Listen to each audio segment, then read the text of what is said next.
Hello, everybody. My name is Travis, and I'm Big Sib's resident chess tutor. And in today's lesson, we're going to learn about the pin.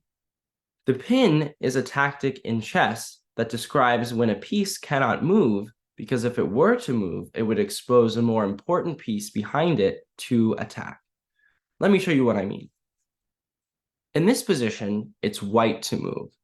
And if white were to play the move bishop to a3, we would say that the black knight is pinned to the black king.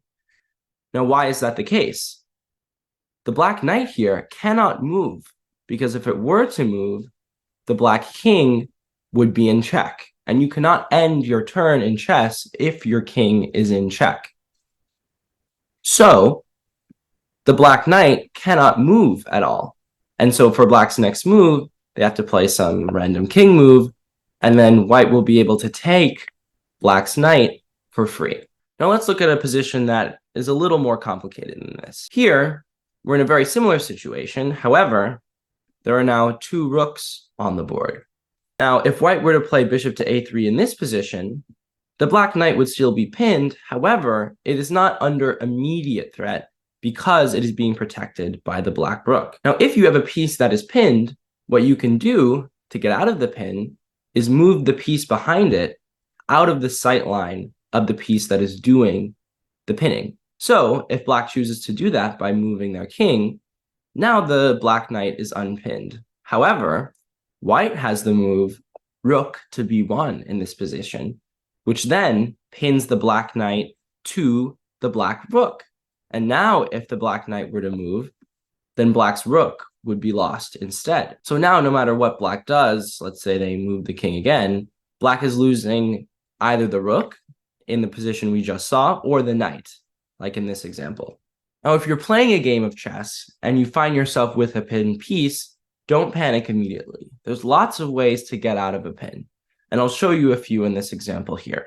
Now, currently, black's knight is being pinned to black's king because of the bishop here. But black has many options for getting out of the pin. The simplest way of getting out of a pin is to simply move the piece that is behind the pinned piece. Now that the king is out of the way, the black knight is free to move as it chooses on the next turn. Another option for getting out of a pin is to simply capture the piece that's doing the pinning. This isn't always an option, but if you're able to remove the pinner, it can be very good for you. Another option is to block the pinned piece. If we play pawn to b5 here, the white bishop can no longer see the black knight, which means the black knight is free to move wherever it wants next turn. Now, let's do a little puzzle here together that has to do with the pin. In this position, it's white to move, checkmate in 2. And the black king looks relatively safe for now. He has all of his pawns in front of him and a rook next to him to help in the defense. Now, what white can do in this position is play queen takes d7, which at first looks like a blunder because the black rook can just take the queen. However, on the next move, white can play rook to e8, checkmate, and the black rook can't block because it is currently pinned to the king. And so the king has nowhere to go, and the rook can't move. So in this position, it's checkmate.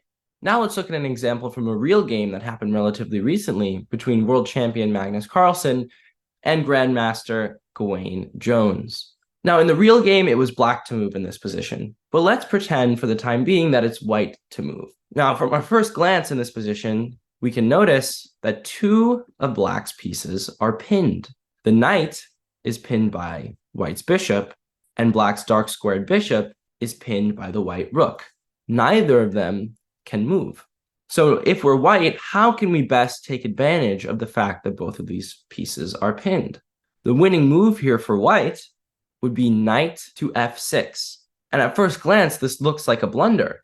There's 2 pieces of blacks that are covering this square, and this knight isn't even defended by white. However, both of these pieces are pinned and cannot move, which means that black has to get their king out of check by moving the king. So let's say black plays king to h8 here, and white is free to capture black's queen because of the 2 pins that we saw. So that's one way to take advantage of the pin. In the real game, it was black to move, and black was well aware of the threat of knight to f6. And so black chose to avoid this by playing king to h8, unpinning both the bishop and the knight.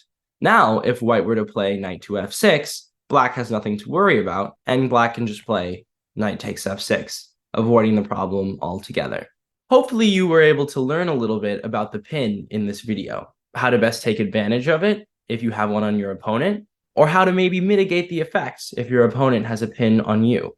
I look forward to seeing you use it in your future games. Best of luck, and thank you for watching.